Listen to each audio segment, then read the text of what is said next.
in the world 트럼프의 that 일생 go up a little 최악의 bit. Not 실수. as much as you think, because the world is bigger 한국을 than 건드렸다. the United States in terms of population. 작은 나라라 생각했는데 이미 강대국이었습니다. 늘 그랬듯 압력과 심리전으로 손쉽게 굴복을 얻어낼 줄 알았죠. 하지만 상대는 달랐습니다. 항복도, 분노도, 변명도 없었습니다. 그저 차갑고 기이한 침묵만이 흘렀습니다. 저는 처음엔 그 침묵이 두려움이라 생각했습니다. 하지만 곧 깨달았죠. 그것은 굴복이 아닌 자신감의 언어였습니다. 모든 위협을 강물처럼 흘려보내는 고요함, 수천 년의 위기를 견뎌낸 자만이 가질 수 있는 초연한 눈빛, 그리고 그 앞에서 세계 최강의 권력조차 처음으로 전율을 느꼈습니다. 세상은 아직 그들의 힘을 몰랐습니다. 그러나 이미 판을 지배하는 진짜 주인은 따로 있었던 겁니다. 수천 년 역사의 기억 속에서 수없이 무너지고도 다시 일어난 민족, 혼란 속에서 모든 판을 지배한 나라, 그 나라는 바로 대한민국입니다. 지금부터 그 놀라운 현장 속으로 들어가 보시죠. 미국에서 날아온 충격적인 이야기. 바로 시작합니다. 그리고 지금 어디에서 시청하고 계신지 댓글로 남겨주세요. 여러분의 이야기도 듣고 싶습니다. 그 전에 잠깐 1초 만에 누를 수 있는 좋아요 버튼을 꾹 눌러주시면 영상 제작에 큰 힘이 됩니다. 그럼 바로 사연 시작하겠습니다. 전 세계는 숫자로 이루어져 있습니다. 국가의 운명을 예측하는 냉정한 데이터의 흐름, 그것이 현실이었죠. 그러나 그날 제가 마주한 80%라는 숫자는 달랐습니다. 그것은 단순한 수치가 아니라 한 국가의 경제를 무너뜨릴 수 있는 거대한 충격파의 진앙이었습니다. 모든 그래프가 수직으로 꺾이고 모든 긍정적 지표들이 비명을 지르며 곤두박질치는 모습이 눈앞에 선명하게 그려졌습니다. 데이터가 경고하고 있었죠. 생존 확률 0%, 저의 모델 안에서 한국은 이미 지도 위에서 지워지고 있었습니다. 안녕하세요. 저는 오랫동안 워싱턴의 중심에서 지정학적 리스크와 첨단 산업의 데이터를 분석하며 국가의 흥락을 예측해온 알렉산더 톰슨입니다. 그리고 이것은 제 모든 것을 걸고 확신했던 예측이 처참하게 박살나는 그 거대한 반전의 시작이었습니다. 그날 아침까지만 해도 제 사무실은 완벽한 질서와 통제 아래 있었습니다. 창밖으로 보이는 워싱턴의 새벽은 차가웠지만 제 앞의 모니터들은 전 세계의 변수를 오차없이 계산하며 안정적인 미래를 예측하고 있었죠. 저는 그 숫자들의 지배자였고 데이터는 결코 배신하지 않는 저의 신이었습니다. 하지만 그 고유한 믿음은 암호화된 전문 단 한 통으로 산산조각 났습니다. 한국의 외환 보유고 80%를 회수하라. 그 문장이 화면에 떠오른 순간 제 심장이 발밑으로 쿵 하고 떨어지는 물리적인 감각을 느꼈습니다. 손끝부터 차가운 냉기가 피를 타고 역류했고 등줄기에는 식은땀이 흘렀죠. 이건 단순한 충격이 아니었습니다. 제가 평생을 바쳐 쌓아 올린 합리성의 세계가 거대한 비이성 앞에서 부정당하는 순간이었으니까요. 이 요구는 협상이 아니었습니다. 안전장치 없이 절벽 끝에 서 있는 사람의 등을 떠밀어버리는 그런 종류의 행위였죠. 제 머릿속은 즉시 과거의 데이터와 이미지들로 뒤덮였습니다. 특히 아시아 대륙 전체를 공포로 몰아넣었던 외환위기 사태, 그 중심에서 무너져 내리던 한국의 기록들이 떠올랐어요. 국가부도라는 치욕적인 단어 아래 국민들이 장롱 속 금부치까지 내놓으며 나라를 구하려 했던 그 절박한 모습들. 저는 그 모든 과정을 데이터로 분석했던 사람입니다. 한 국가의 자존심이 어떻게 무너지고 그 상처가 수십 년간 얼마나 깊은 트라우마로 남는지 똑똑히 알고 있었죠. 그런데 이제 와서 바로 그 상처를 다시 헤집어 소금을 뿌리는 것과 같은 요구라니 도대체 무슨 생각이었을까요? 제 분석 모델은 비명을 지르고 있었습니다. 수만 개의 변수를 대입하고 시뮬레이션을 돌려봐도 결과는 단 하나? 붕괴라는 끔찍한 단어로 수렴했습니다. 이 경제적 핵폭탄은 먼저 금융시장을 초토화시키고 기업들을 연쇄적으로 파산시킨 뒤 그 낙지는 고스란히 평범한 가정에 떨어져 수많은 삶을 파괴하게 될 것이 분명했습니다. 제 모든 이성이 외치고 있었죠. 한국은 끝났다고 말입니다. 그런데 첫 번째 충격파가 채 가시기도 전에 저는 숨을 고를 틈도 없이 두 번째 공격을 맞이해야 했습니다. 제 단말기에 새로운 긴급 전문이 도착했을 때 저는 불길한 예감에 마른 침을 삼켰습니다. 암호화된 메시지가 한 줄씩 풀려나오는 모습은 마치 사형 집행 선고문을 읽는 것 같았어요. 모니터의 서늘한 빛이 제 얼굴을 비췄고 그 위에 떠오른 단어는 반도체 그리고 관세 100%였습니다. 그 순간 저는 충격을 넘어 온몸에 피가 역류하는 듯한 분노를 느꼈습니다. 이건 단순한 무역 보복 조치가 아니었어요. 상대의 심장을 향해 조준 사격을 하는 명백한 산업 암살 시도였죠. 제가 평생을 봐온 국제정치라는 체스판에서 이것은 전략적인 수가 아니었습니다. 불리해지자 상대의 퀸을 집어들어 체스판 위에서 부숴버리는 규칙 자체를 무시하는 야만적인 행위였어요. 제가 평생을 바쳐 연구한 모든 이론과 데이터가 이 예측 불가능한 광기 앞에서 무력하게 느껴졌습니다. 저는 한동안 아무것도 할 수 없었습니다. 그저 깜빡이는 커서만 멍하니 바라보았죠. 이 세계에서 가장 이성적이어야 할 공간이 이토록 비이성적인 폭력으로 가득 찰 수 있다는 사실이 믿기지 않았습니다. 그리고 마침내 마지막 통보가 전해졌습니다. 경제를 넘어 이제는 국가의 생존 자체를 위협하는 카드였죠. 바로 주한미군 철수 군사동맹의 파기 가능성이었습니다. 저는 모니터의 평택에 있는 거대한 기지의 항공사진을 띄웠습니다. 여의도의 5배가 넘는 그 압도적인 규모, 그곳은 단순한 군사기지를 넘어 동북아 전체의 안정을 유지하는 거대한 축이었습니다. 그리고 그 건설 비용의 대부분을 한국이 스스로 부담했다는 사실은 이 동맹의 무게를 상징하는 것이었죠. 그런데 그 모든 것을 버리고 떠날 수 있다는 말이 나온 겁니다. 이건 협박이 아니었습니다. 수십 년간 이어진 신뢰의 기반을 스스로 무너뜨리는 동맹의 종언을 고하는 예고편이었죠. 경제적 고립에 이어 군사적 고립까지 한국은 이제 사면초가에 빠진 것처럼 보였습니다. 제 데이터가 내린 생존 확률 0%라는 결론은 이제는 돌이킬 수 없는 현실이 되어 눈앞에 펼쳐지고 있었습니다. 저는 한국이 무너져 내리는 것은 이제 시간 문제라고 그렇게 결론을 내릴 수밖에 없었습니다. 워싱턴의 모든 전문가가, 모든 주요 언론이 저와 같은 생각을 하고 있었죠. 전 세계가 숨죽이고 한국의 항복 선언을 기다렸습니다. 저 역시 마찬가지였어요. 제 분석 모델의 마지막 페이지를 확인하며 그들의 공식적인 발표를 기다리고 있었습니다. 당연한 절차였으니까요. 이 정도의 압박 앞에서 버틸 수 있는 나라는 역사상 존재하지 않았습니다. 그런데 정말로 이상했습니다. 하루가 지나고 이틀이 지나도 제가 예상했던 그 어떤 일도 일어나지 않았습니다. 한국으로부터 들려온 것은 항복 선언도 긴급 기자회견도 아니었습니다. 그저 모든 것이 멈춘 듯한 깊은 정적, 그 어떤 데이터로도 설명할 수 없는 기이하고도 섬뜩한 침묵만이 흘렀을 뿐이죠. 마치 거대한 파도가 도시를 덮치기 직전 모든 소리가 사라지는 것처럼 부자연스러운 고요함이었습니다. 저는 그때 처음으로 깨달았습니다. 제 완벽한 데이터 모델이 예측하지 못하는 저 고요함 속에 거대한 비밀이 숨겨져 있다는 것을요. 한국의 그 기이한 침묵은 제 분석실의 공기를 무겁게 짓누르고 있었습니다. 저는 제 데이터 모델이 놓친 미지의 변수를 찾기 위해 밤을 새우고 있었는데 거대한 벽 앞에서 길을 잃은 기분이었죠. 세상에서 가장 정교하다고 자부했던 저의 예측 시스템이 그저 알 수 없음이라는 결과만을 뱉어내고 있었으니까요. 세상 모든 언론과 정보기관이 한국의 다음 수를 예측하기 위해 혈안이 되어 있었지만 돌아오는 것은 깊이를 알 수 없는 정적뿐이었습니다. 저는 그때까지만 해도 이 싸움의 무대가 오직 워싱턴과 한국, 단 두 곳이라고만 생각했어요. 제 사무실의 거대한 세계지도 위에서 다른 모든 국가들은 그저 회색으로 보일 뿐이었습니다.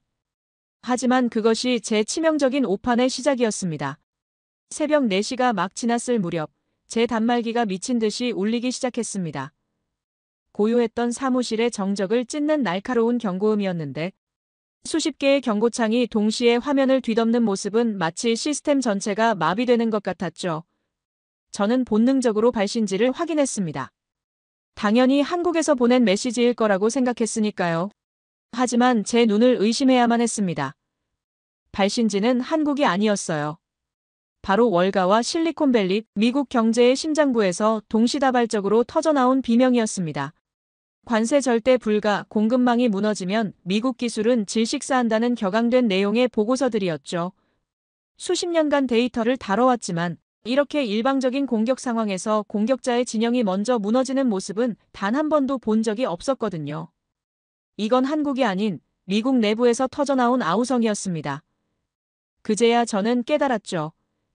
제가 한국을 향해 발사했다고 확신했던 그 경제적 핵폭탄이 사실은 미국 본토 상공에서 터지고 있었다는 것을요. 그 폭발의 첫 번째 낙지는 엔비디아와 같은 기술 기업들의 주가를 강타했고, 두 번째는 월가의 투자 심리를 얼어붙게 만들었으며, 그 방사능은 이제 미국 경제 전체로 퍼져나가려 하고 있었습니다. 제가 그토록 신뢰했던 데이터 지도 위에는 존재하지 않았던 거대한 역풍이었습니다. 저는 패닉에 가까운 상태로 쏟아지는 보고서들을 읽어내려가기 시작했습니다. 이 비상식적인 현상의 근원을 찾아야만 했으니까요. 수백 페이지에 달하는 보고서들과 데이터 속에서 저는 반복적으로 등장하는 단 하나의 키워드를 발견했습니다. 바로 HBM이었죠. 물론 저도 그 메모리의 중요성은 알고 있었습니다. 인공지능 시대의 필수 부품이라는 것 정도는 상식이었으니까요. 하지만 그건 어디까지나 수많은 부품 중 하나일 뿐이라고, 만약 문제가 생겨도 다른 대안을 찾을 수 있을 거라고 생각했어요. 하지만 월가의 분석가들은 전혀 다르게 보고 있었습니다. 그들에게 HBM은 단순한 부품이 아니었습니다. 인공지능이라는 거대한 신체의 심장을 뛰게 하는 대동맥이자 모든 데이터를 온몸으로 전달하는 중추신경계였던 겁니다. 엔비디아의 최첨단 인공지능 칩이 아무리 뛰어나다고 해도 한국에 HBM이 없다면 그건 그냥 전기를 잡아먹는 쇳덩어리에 불과하다는 충격적인 분석이었죠. 마치 시속 300km로 달릴 수 있는 슈퍼카가 있는데 그 엔진에 피를 공급하는 연료 파이프가 없는 것과 같은 상황이었습니다. 데이터가 처리되는 길목에 거대한 병목 현상이 발생해서 제 아무리 뛰어난 칩도 제 성능을 전혀 내지 못한다는 겁니다. 저는 이 사실 앞에서 잠시 멍해질 수밖에 없었습니다. 하나의 작은 부품이 미국이 주도하는 거대한 기술혁명의 발목을 잡을 수 있다는 사실이 도무지 믿기지 않았거든요. 상황의 심각성을 깨달은 저는 곧바로 대안을 찾기 시작했습니다.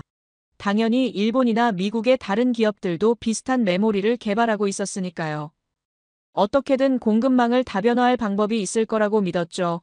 하지만 제가 마주한 데이터는 차갑고 절망적이었습니다. 모니터에 띄운 여러 기업의 성능, 비교 그래프는 마치 넘을 수 없는 거대한 벽처럼 보였죠. 속도, 전력 효율, 안정성, 그 어떤 항목에서도 한국의 기술력에 근접조차 하지 못했습니다. 격차는 최소 2~3년, 어쩌면 그 이상 벌어져 있었는데 하루가 다르게 발전하는 이 기술 전쟁터에서 그 정도의 격차는 영원과도 같은 시간이었습니다. 제 손으로 직접 데이터를 검증하면서도 손끝이 차갑게 식어가는 것을 느꼈습니다. 모든 탈출구가 막혀버린 기술적인 막다른 골목에 갇힌 기분이었습니다. 월가의 한 유력 투자은행에서 내놓은 보고서는 이 절망적인 상황에 쐐기를 박았습니다. 보고서의 제목부터 단호했죠. 대체 불가능한 왕국, 그리고 그곳의 침묵. 보고서는 만약 한국의 HBM 공급의 단 1%의 차질이라도 생길 경우 인공지능 산업 전체가 연쇄적으로 멈춰 설 것이라고 경고하고 있었습니다. 지난 몇 년간 미국 시장을 이끌어온 기술주들의 거대한 거품이 한순간에 꺼져버릴 수도 있다는 끔찍한 시나리오였죠. 제가 상상했던 것보다 훨씬 더 많은 것이 한국의 그 작은 반도체 칩 하나에 목숨을 걸고 있었던 겁니다. 보고서의 마지막 문장은 제 머리를 강하게 내리쳤습니다. 이제 공은 한국에게 넘어갔다. 저는 한동안 울리는 전화를 받지 않은 채 창밖의 어두운 새벽 풍경을 멍하니 바라보았습니다. 공격을 받은 것은 한국인데 왜 비명은 미국에서 들려오는가? 이 비상식적인 상황은 제 모든 분석 체계를 뿌리부터 뒤흔들었죠. 저는 그제야 깨달았습니다. 이것은 두 나라 간의 단순한 힘겨루기가 아니라 거미줄처럼 얽힌 세계 공급망 전체를 뒤흔드는, 제가 상상했던 것보다 훨씬 더 거대한 전쟁이라는 것을요. 그리고 그 거미줄의 중심, 가장 중요한 그 지점을 한국이 조용히 손에 쥐고 있었습니다. 한국의 침묵은 혼란이나 두려움의 표현이 아니었던 겁니다. 그것은 자신의 손에 들린 카드가 무엇인지 정확히 아는 자의 차갑고 무서운 자신감이었죠.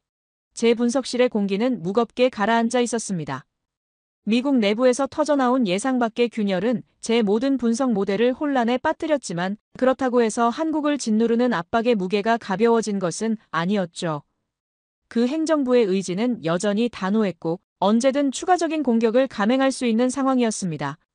저는 여전히 이 거대한 충돌의 결말이 한국의 파국일 것이라는 초기 분석을 완전히 거두지 못하고 있었어요. 다만 그 시점과 방식에 대한 확신이 흔들렸을 뿐입니다. 세상은 여전히 숨을 죽인 채 지정학적 절벽 끝에 아슬아슬하게 서 있는 그 작은 나라를 지켜보고 있었습니다. 바로 그때였습니다. 행정부의 압박이 최고조에 달했던 바로 그날, 시장에 전혀 다른 차원의 충격파가 전달되었습니다. 미국의 기술 혁신을 상징하는 인물, 전기차와 우주 탐사의 아이콘인 바로 그 사람이 삼성과 계약을 체결했다는 소식이었죠. 제 단말기 화면에 뜬 긴급이라는 붉은색 알림을 확인하기 전까지만 해도 저는 또 다른 압박 정책이 발표된 줄로만 알았습니다. 하지만 제 눈에 들어온 숫자는 제 모든 예상을 비웃고 있었습니다. 계약 규모는 무려 23조 원, 일개 기업의 부품 주문이라고는 도저히 믿을 수 없는 일부 국가의 1년 예산에 육박하는 천문학적인 금액이었어요. 저는 순간 온몸의 감각이 마비되는 듯 했습니다. 손에 들고 있던 차가운 커피잔의 감촉조차 느껴지지 않았죠. 이 행동을 어떻게 이해해야 합니까? 행정부가 한국의 반도체 숨통을 끊어버리겠다고 공언하는 바로 그 순간에 미국의 가장 상징적인 기업가가 오히려 한국의 기술에 자신의 미래 전부를 걸어버린 겁니다. 이것은 단순한 비즈니스 계약이 아니었어요. 그것은 현직 대통령의 정책 의지에 정면으로 반기를 드는 대담하고도 계산된 정치적 행위였습니다. 과연 이것이 한 사람의 돌출 행동이었겠습니까? 아니면 보이지 않는 거대한 흐름의 시작을 알리는 신호탄이었을까요? 저는 혼란스러운 머리를 부여잡고 전 세계 자본의 흐름을 보여주는 데이터 스트림을 미친 듯이 뒤지기 시작했습니다. 그리고 그 흐름 속에서 저는 하나의 거대한 고래가 움직이는 것을 포착했습니다. 세계 최대의 자산운용사, 월가를 넘어 세계 경제를 움직이는 보이지 않는 손. 바로 블랙록이었죠. 그들은 조용하지만 단호한 성명을 발표했습니다.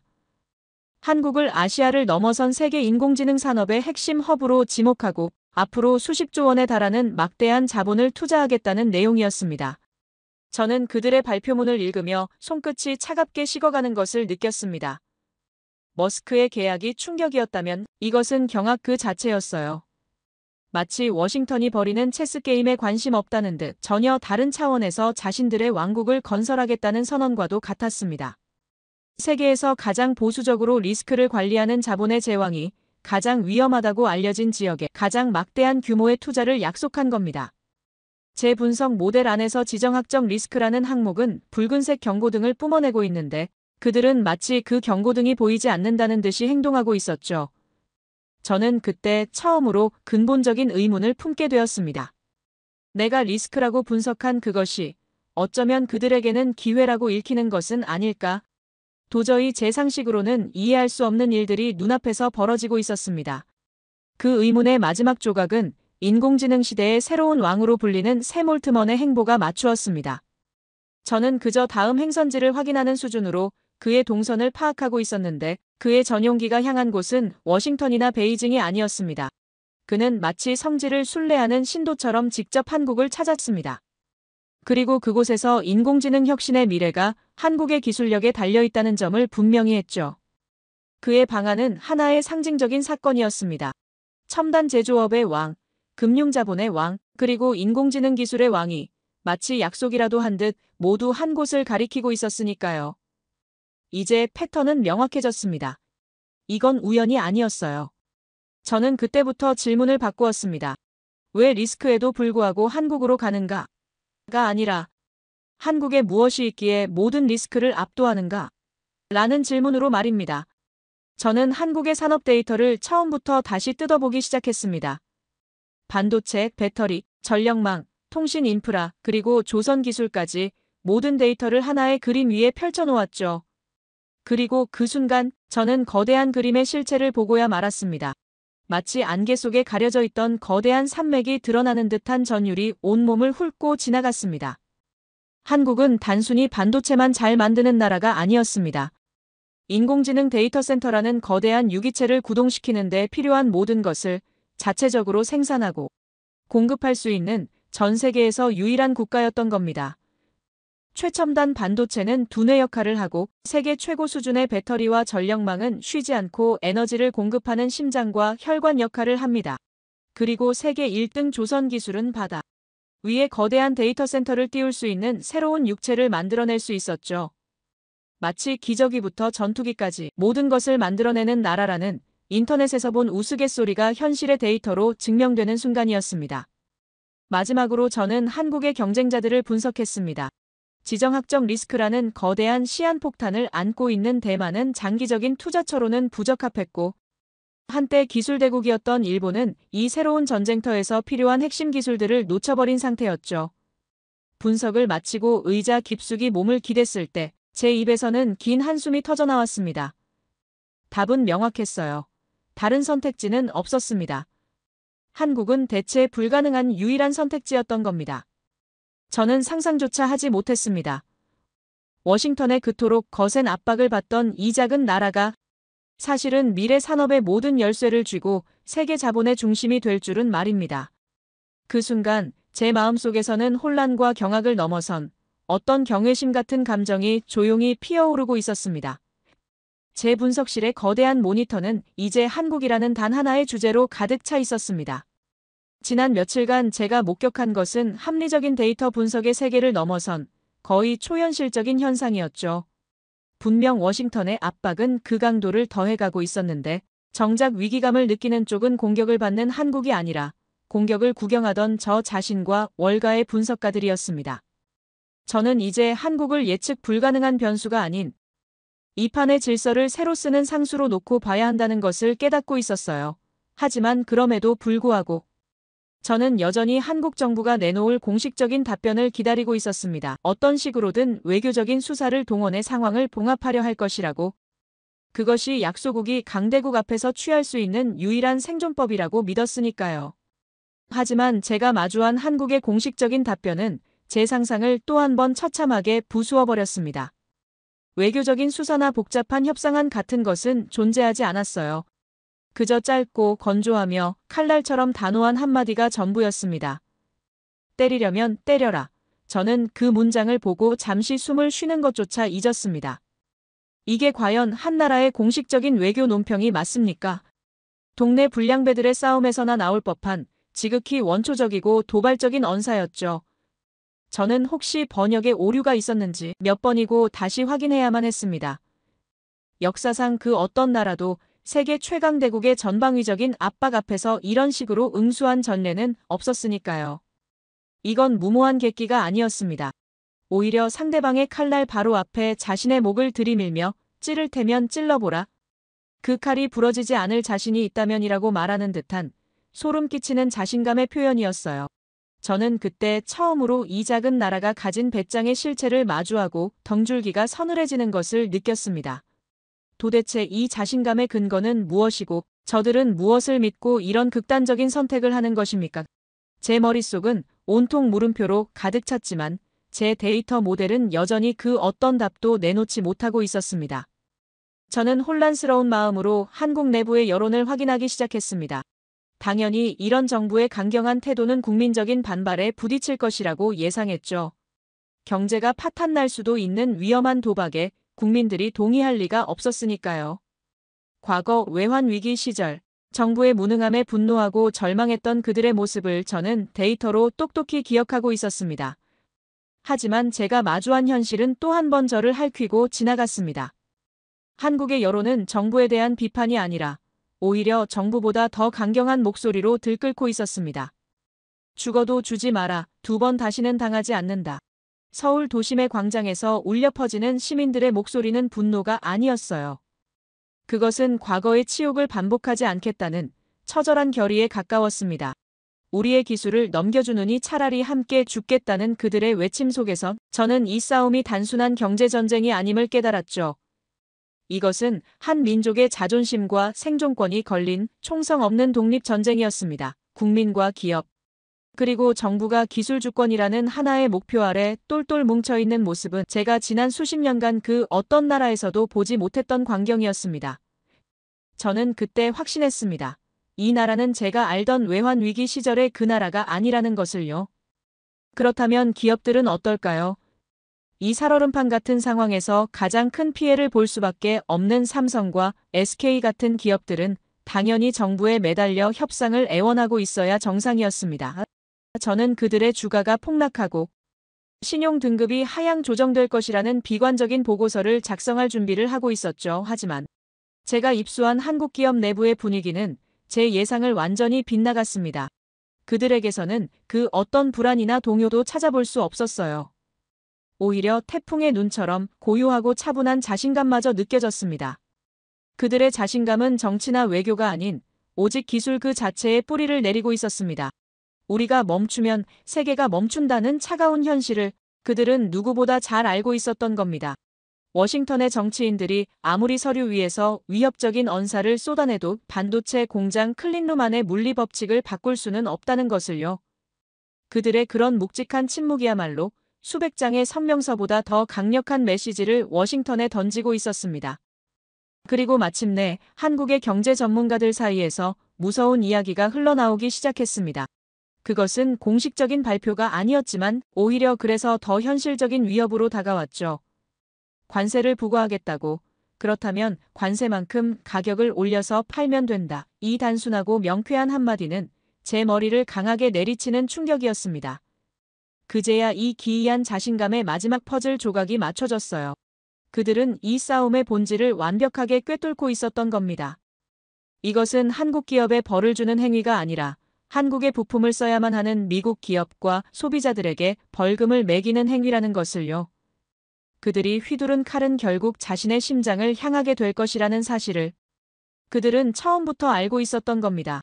저는 이 경제적 주짓수와도 같은 발상 앞에서 감탄을 넘어 어떤 두려움 같은 감정을 느꼈습니다. 이 모든 상황을 종합하고 나서 저는 워싱턴의 그 최고위 집무실을 떠올렸습니다. 그들은 아마 혼란에 빠져 있을 겁니다. 자신들이 가진 가장 강력한 무기들을 모두 사용했는데도 상대는 눈 하나 깜짝하지 않고 있으니까요. 그들이 이해하는 세상의 법칙, 즉 힘의 논리가 전혀 통하지 않는 상대를 만난 겁니다. 그들의 낡은 지도에는 한국이라는 나라가 가진 새로운 힘이 표시되어 있지 않았던 거죠. 이제 판은 완전히 새로운 국면으로 접어들고 있었습니다. 그리고 저는 직감했습니다. 무언가 거대한 반격이 곧 시작될 것이라는 것을요. 한국이 보여준 당당한 태도는 제 분석실의 모든 가설을 원점부터 다시 생각하게 만들었습니다. 그들의 배짱이 단순한 허세나 계산된 정치적 수사가 아니라는 것은 분명했죠. 그것은 마치 자신의 패를 완벽하게 읽고 있는 숙련된 포커 플레이어의 고요함과도 같았습니다. 저는 그 자신감의 원천, 그들이 손에 쥐고 있는 카드의 실체를 확인해야만 했습니다. 그래서 저는 워싱턴의 정치적 소음으로부터 벗어나 오직 차갑고 객관적인 기술 데이터의 세계로 한국의 심장부, 그들이 자랑하는 반도체 기술의 가장 깊은 곳으로 다시 한번 파고들기 시작했어요. 가장 먼저 제 눈에 들어온 것은 인공지능 시대의 심장, HBM에 관한 최신 기술 보고서였습니다. 수백 페이지에 달하는 보고서의 내용은 복잡한 공학 용어들로 가득했지만 그 결론은 단순하고도 충격적이었습니다. 바로 넘을 수 없는 기술 격차라는 문장이었죠. 한국은 단순히 이 메모리를 가장 많이 생산하는 국가가 아니었습니다. 세상에서 가장 진보된 기술로 가장 완벽한 제품을 만들어내는 유일한 국가였어요. 저는 모니터에 떠있는 반도체의 3차원 구조도를 확대해 보았습니다. 머리카락보다 수만 배 얇은 회로를 수직으로 12층 이상 쌓아 올리는 그 기술은 현대 공학의 경이 그 자체였습니다. 마치 현미경으로 들여다봐야만 보이는 마천루 그 자체였죠. 데이터가 오가는 수직 통로들은 도시의 엘리베이터처럼 쉴 새 없이 움직이고 있었습니다. 이건 예술의 경지였습니다. 보고서는 단호하게 명시하고 있었습니다. 기술 격차는 최소 3년, 그 누구도 이 격차를 단기간에 좁힐 수 없었다고. 미국과 일본의 유수한 연구소들이 이제 막 8층짜리 건물의 설계도를 완성하고 있을 때 한국의 엔지니어들은 이미 16층짜리 초고층 빌딩을 짓고 그 위에서 다음 세대의 도시를 구상하고 있었던 겁니다. 하루가 1년과도 같은 이 기술 전쟁터에서 3년이라는 시간은 사실상 영원과도 같은 격차였죠. 저는 그때 깨달았습니다. HBM 하나만으로도 한국은 독점적이었다는 것을요. 이것은 그들의 자신감을 이루는 그 무엇으로도 부술 수 없는 단단한 첫 번째 기둥이었습니다. 저는 이 사실 앞에서 워싱턴의 그 모든 위협이 얼마나 공허한 외침이었는지를 실감할 수밖에 없었습니다. 하지만 그게 전부가 아니었습니다. HBM이 왕관에 박힌 가장 빛나는 보석이라면 그 왕관 자체, 즉 메모리 반도체 시장 전체가 한국의 지배 아래 있었습니다. 저는 시장 점유율 데이터를 화면에 띄웠습니다. D램과 낸드 플래시, 데이터를 저장하고 처리하는 이 두 개의 핵심 부품 시장에서 삼성과 SK, 단 두 기업의 점유율이 70%를 압도적으로 넘어서고 있었죠. 저는 잠시 제 눈을 의심했습니다. 자유경쟁 시장에서, 그것도 가장 치열하다는 기술 시장에서 어떻게 이런 압도적인 과점이 가능하단 말입니까? 이것은 20세기의 석유 독점보다 더 강력하고 절대적인 힘이었습니다. 석유는 다른 에너지원으로 대체할 수 있지만 데이터 시대의 메모리 반도체를 대체할 수 있는 것은 아무것도 없었으니까요. 그들은 지난 수십 년간 수많은 경쟁자들의 도전을 피와 땀으로 이겨내고 아무도 넘볼 수 없는 거대한 실리콘 왕국을 건설했던 겁니다. 저는 그들의 끈질긴 역사와 과감한 투자의 기록들을 훑어보며 이 독점적 지위가 결코 우연의 산물이 아님을 알 수 있었죠. 그 행정부가 건드린 것은 단순히 하나의 기업이 아니었습니다. 바로 21세기 디지털 세계의 근간을 이루는 거대한 제국의 심장이었던 겁니다. 여기까지 분석했을 때 저는 이미 한국이 가진 힘의 크기에 압도당하는 기분이었습니다. 하지만 제 분석이 진행될수록 저는 제가 보고 있는 것이 빙산의 일각에 불과하다는 사실을 깨닫게 되었어요. 한국의 진짜 무서움은 개별 기술의 뛰어남이 아니라 그 모든 것을 하나로 묶어내는 완성된 생태계에 있었습니다. 저는 인공지능 데이터 센터를 하나의 거대한 생명체라고 가정하고 한국이 가진 기술들을 각 기관에 대입해 보았습니다. 그리고 그 순간 저는 거대한 그림의 실체를 보고야 말았죠. 최첨단 반도체가 수십억 개의 뇌세포처럼 데이터를 처리하는 두뇌라면 그 두뇌가 쉴 새 없이 작동하도록 막대한 전력을 안정적으로 공급하는 배터리와 전력망 기술은 쉬지 않고 피를 공급하는 심장과 혈관에 해당했습니다. 그리고 그 분야 역시 한국이 세계 최고 수준이었죠. 또한 육지의 공간적 한계를 넘어 차가운 바다 위에 데이터 센터를 띄울 수 있는 해상 플로팅 플랫폼 기술, 즉 조선 기술은 이 생명체에게 무한한 확장성을 부여하는 새로운 신체나 다름없었습니다. 저는 그때 다시 한번 알게 되었어요. 한국 없이는 인공지능도 미래도 없다는 것을요. 마치 인터넷에서 본 기저귀부터 전투기까지 모든 것을 만들어내는 나라라는 우스갯소리가 미래 산업의 청사진을 꿰뚫어본 예언처럼 느껴졌습니다. 이 모든 것을 깨닫고 나자 저는 마지막으로 하나의 시뮬레이션을 돌려보기로 했습니다. 정말 만약에 한국이 이 모든 핵심 기술의 수출을 중단한다면 세계는 어떻게 될까? 저는 떨리는 손으로 시뮬레이션 시작 버튼을 눌렀습니다. 그리고 제 눈앞에 펼쳐진 결과는 제가 상상했던 그 어떤 재앙보다도 끔찍하고 즉각적이었습니다. 전 세계 공급망은 단순히 느려지는 것이 아니라 거미줄처럼 얽혀있던 연결고리들이 한순간에 끊어지며 산산조각 났습니다. 스마트폰 공장이 멈추고 자동차 생산 라인이 멈추고 심지어 최첨단 무기를 만드는 방위산업체조차 부품이 없어서 가동을 중단했죠. 디지털 경제는 사실상 마비 상태에 빠지고 월가의 주식시장은 끝을 알 수 없는 나락으로 떨어졌습니다. 저는 그때 핏기가 가시는 얼굴로 화면을 바라보며 인정할 수밖에 없었습니다. 나는 그제야 한국이 세계 산업의 심장임을 깨달았다는 것을요. 그 심장이 멈추면 온몸이 괴사하는 것과 같은 이치였습니다. 그때였습니다. 제 단말기로 짧은 속보 하나가 들어왔습니다. 엔비디아의 최고 경영자가 긴급히 한국행 비행기에 올랐다는 소식이었죠. 그 뉴스를 보는 순간 저는 이 기나긴 싸움의 승패가 이미 결정되었다는 것을 직감했습니다. 그의 방문은 단순한 출장이 아니었어요. 그것은 기술의 제왕이 더 거대한 힘의 원천 앞에 고개를 숙이러 가는 일종의 항복 선언과도 같은 것이었습니다. 워싱턴의 그 누군가는 여전히 현실을 부정하며 서류 위의 위협을 계속하고 있겠지만 미국 산업의 심장부는 이미 알고 있었던 겁니다. 한국 없이는 단 하루도 버틸 수 없다는 사실을 말이죠. 그들은 자신들의 생존을 위해 그들만의 외교를 시작한 겁니다. 제 분석실의 거대한 모니터 위에는 이제껏 제가 완성시킨 그 어떤 보고서보다도 더 충격적인 진실들이 펼쳐져 있었습니다. 기술과 자본의 흐름을 통해 저는 이미 한국이 단순한 동맹국을 넘어 세계 산업의 심장이라는 결론에 도달했죠. 하지만 제 머릿속 한편에는 여전히 마지막 의문이 남아 있었습니다. 그것은 바로 워싱턴이 손에 쥐고 있는 가장 강력하고 원초적인 카드, 주한미군 철수라는 군사적 압박이었습니다. 아무리 경제적으로 자립했다 한들 국가의 안보를 다른 나라에 의존하는 국가가 과연 진정한 강대국일 수 있을까요? 저는 이 마지막 변수가 결국 한국을 무릎 꿇게 만들 것이라는 일말의 가능성을 아직 지우지 못하고 있었습니다. 그것이 지난 수십 년간 이어져 온 당연한 질서였으니까요. 그래서 저는 낡은 지도를 버리고 미지의 대륙을 탐험하는 탐험가의 심정으로 한반도의 군사 균형 데이터를 처음부터 다시 검토하기 시작했습니다. 그리고 제가 처음으로 마주한 숫자는 제 상식을 또 한 번 비웃는 믿을 수 없는 데이터였습니다. 바로 세계 군사력 순위의 변화였죠. 불과 10년 전까지만 해도 10위권밖에 머물러 있던 한국의 순위가 현재는 세계 5위를 기록하고 있었습니다. 저는 잠시 제 눈을 의심했습니다. 손가락으로 화면의 숫자를 여러 번 다시 짚어보아야만 했죠. 10년 만에 12위에서 5위로 도약했다니 이건 믿기 어려웠습니다. 저는 데이터에 오류가 있는 것은 아닌지 집계 방식에 문제가 있는 것은 아닌지 몇 번이고 교차 검증을 해야만 했어요. 한국과의 군사력이 그것도 최상위권에서 이렇게 짧은 시간 안에 수직으로 상승하는 것은 역사적으로 전례가 없는 일이었으니까요. 이것은 단순히 예산을 늘리고 무기를 몇 개 더 사들이는 수준의 변화가 아니었습니다. 국가 전체의 국방 철학과 산업 구조가 뿌리부터 바뀌지 않으면 불가능한 그야말로 혁명적인 도약이었죠. 저는 이 조용한 혁명 앞에서 제가 얼마나 오랫동안 한국을 낡은 편견 속에 가두어두고 있었는지를 깨달으며 등골이 서늘해지는 것을 느꼈습니다. 저는 이 믿을 수 없는 성장의 실체를 파고들기 위해 그들의 무기체계 목록을 하나씩 뜯어보기 시작했습니다. 그리고 곧이어 더 놀라운 사실과 마주해야 했죠.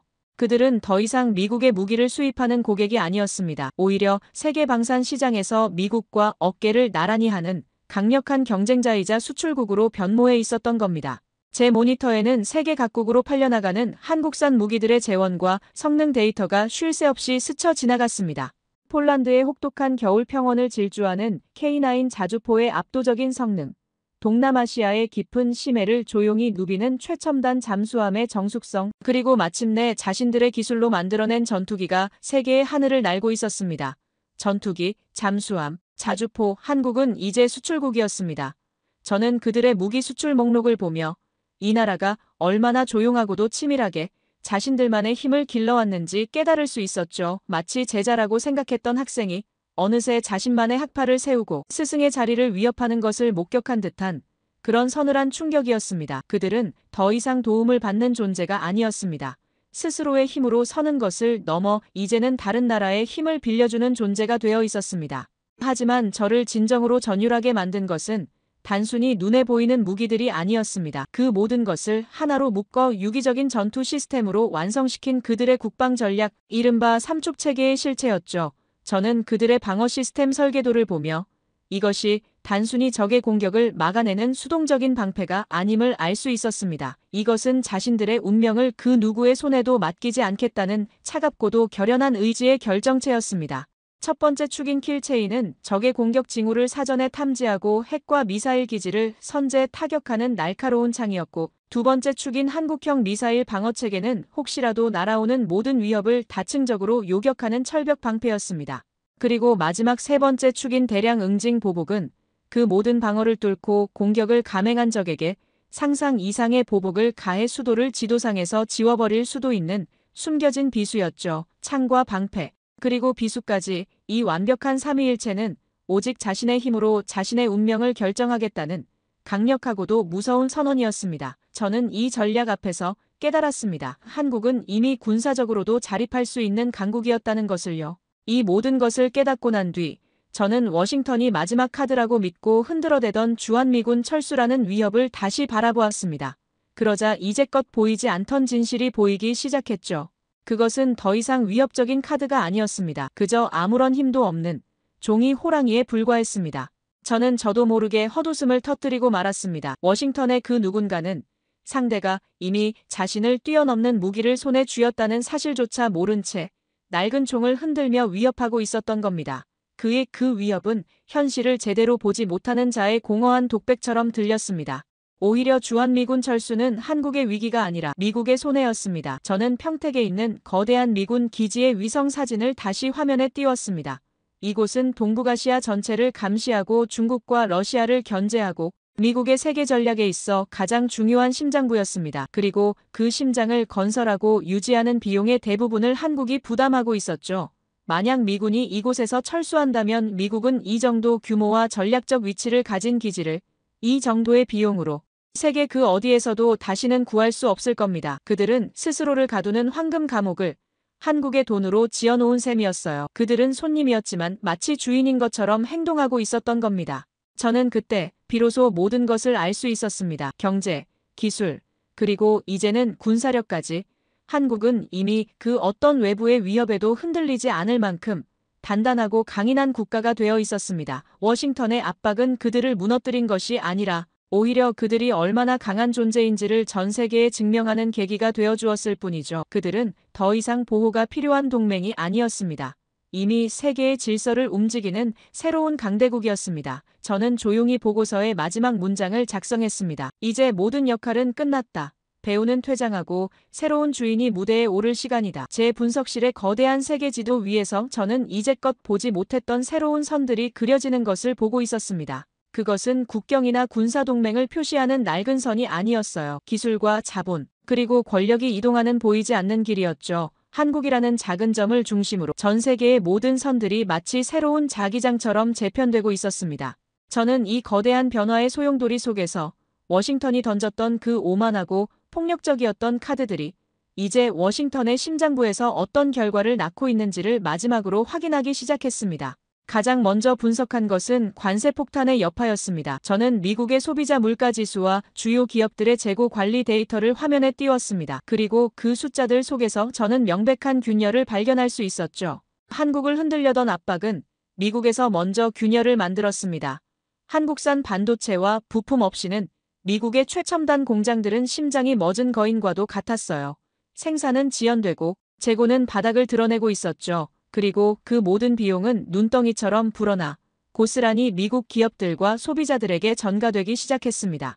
이것은 더 이상 전문가들의 보고서 속에만 존재하는 미래 예측이 아니었어요. 월마트의 전자제품 가격표 위에서, 포드 자동차의 신차 가격 위에서 평범한 미국인들이 매일 마주하는 고통스러운 현실이 되어가고 있었습니다. 관세는 미국 가정의 식탁, 물가를 폭탄처럼 흔들었다는 표현은 결코 과장이 아니었습니다. 오히려 그 폭탄의 안전핀을 뽑아 던진 것은 다름 아닌 워싱턴의 그 집무실이었죠. 저는 미친 듯이 치솟는 물가 그래프를 보며 이 무모하고 자기중심적인 전략이 어떻게 스스로의 심장부를 파괴하고 있는지를 똑똑히 볼 수 있었습니다. 이것이 과연 그들이 원했던 결과였을까요? 두 번째로 검토한 것은 국제사회의 질서 자체를 무시했던 외환보유고 요구의 결과였습니다. 저는 전 세계 주요 동맹국들의 외교 전문과 언론 보도들을 실시간으로 분석했습니다. 그 반응은 제가 예상했던 것보다 훨씬 더 차가웠어요. 그들은 한국의 편을 들지는 않았지만 그렇다고 미국의 편을 들지도 않았습니다. 오히려 그들은 워싱턴의 예측 불가능한 행동에 깊은 우려와 불신을 표하고 있었죠. 마치 동네에 신뢰받던 경찰이 어느 날 갑자기 강도로 돌변한 것을 목격한 듯한 그런 당혹스러운 반응이었습니다. 특히 한국이 보여준 대응은 이 상황을 더욱 흥미롭게 만들었습니다. 그들은 감정적으로 줄 수 없다고 저항한 것이 아니라 국제법과 경제 논리를 근거로 줄 수 없는 것이라고 차분하게 설명했죠. 이 지극히 이성적인 대응은 워싱턴의 요구를 비이성적이고 비상식적인 행위로 규정해버리는 아주 세련되고도 효과적인 방법이었습니다. 결국 이 무리한 요구는 한국을 고립시킨 것이 아니라 오히려 세계의 중심에서 미국 스스로를 고립시키는 결과를 낳고 말았습니다. 동맹국들의 눈에 그들은 더 이상 신뢰할 수 있는 리더가 아니었던 겁니다.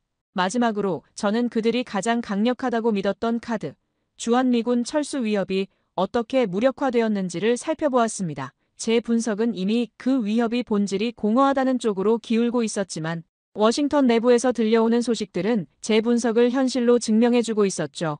국방성과 국무부의 전문가들은 국가 안보를 도박판의 배팅칩처럼 사용하는 그 무모한 발상에 대해 물밑에서 격렬하게 반대하고 있었습니다. 그들의 반대는 동맹국인 한국을 위해서가 아니었어요. 바로 미국의 국익, 동북아시아에서의 영향력을 지키기 위한 필사적인 저항이었습니다. 저는 이 상황을 보며 마치 한편의 부조리극을 보는 듯한 기분이었습니다. 최고 권력자가 철수하라고 외치고 있지만 정작 그 참모들은 철수하면 우리가 죽는다며 말리고 있는 형국이었으니까요. 이 위협은 한국에게는 더 이상 그 어떤 효력도 갖지 못했습니다. 오히려 한국 내부에서는 이번 기회에 완전한 자주 국방을 이루어야 한다는 목소리만 더욱 커지고 있었죠. 한때는 절대적인 힘을 가졌던 그 카드가 이제는 아무도 두려워하지 않는 종이 호랑이가 되어버린 겁니다. 저는 화면에 떠있는 이 모든 실패의 기록들을 즉 경제적 자해, 외교적 고립, 군사적 자가당착을 한참 동안 말없이 바라보았습니다. 그리고 마침내 이 모든 조각들을 하나로 꿰뚫는 거대한 진실과 마주하게 되었죠. 저는 새로운 분석 모델을 열어 딱 하나의 변수를 바꾸어 보았습니다. 미국이 한국에 미치는 영향력이 아니라 한국이 미국에 미치는 영향력으로 말입니다. 그러자 모든 것이 너무나도 완벽하게 설명되기 시작했습니다.